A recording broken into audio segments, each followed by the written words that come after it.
Hello guys, আপনারা সবাই কেমন আছেন? আশা করি অনেক অনেক ভালো আছেন। তো আপনাদের দোয়ায় আমরাও ভালো আছি। আজকে তিশা কলেজ আছে, ও কলেজে যাবে, ওর জন্য ডিম টোস্ট তৈরি করে নি, দুধ দেব আর ডিম টোস্ট এগুলো খেয়ে তিশা কলেজে যাবে। আর এই যে দেখেন আমার বাসায় গ্যাসের কি অবস্থা, ডিম টোস্ট হবে কিনা তাও সন্দেহ, তো কিছু করার নেই। এই যে তিশা পড়াশোনা করতেছে, দেখছেন গ্যাসের অবস্থা।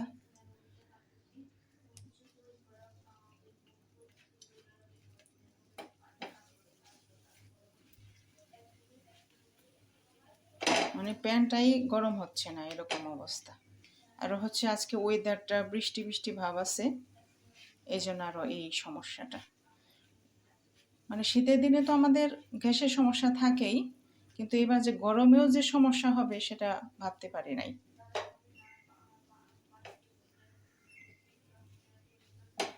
দেখি ডিম টোস্টগুলো হতে কতক্ষণ সময় লাগে।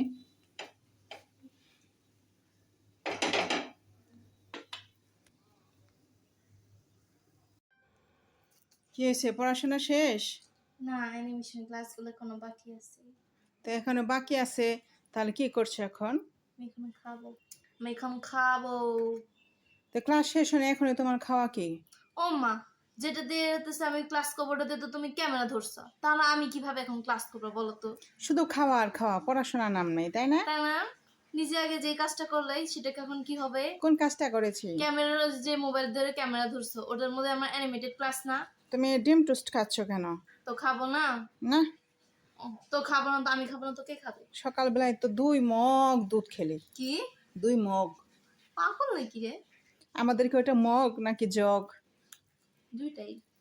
দুটোই। এত বড় মগের দুধ খেয়েছ? দুধ খেলে অনেক বুদ্ধি হয়, তোমার কি অনেক বুদ্ধি? দুধ খেলে অনেক বুদ্ধি হয় কথাটা ভুল। তাহলে কি? এটা এটা পচা কথা, দুধ খেলে বুদ্ধি হয় না, দুধ খেলে এনার্জি বাড়ে। এনার্জি বাড়ে। দেখেন বন্ধুরা, এই যে ডিম টোস্ট কতগুলো নিছে, দেখছে? যদি একটু চিনি মিশিয়ে খেলে আরো মজা হবে। চিনি খেতে হয় না। একটু খাবোই আমি আজকে, না, একটু খাবোই।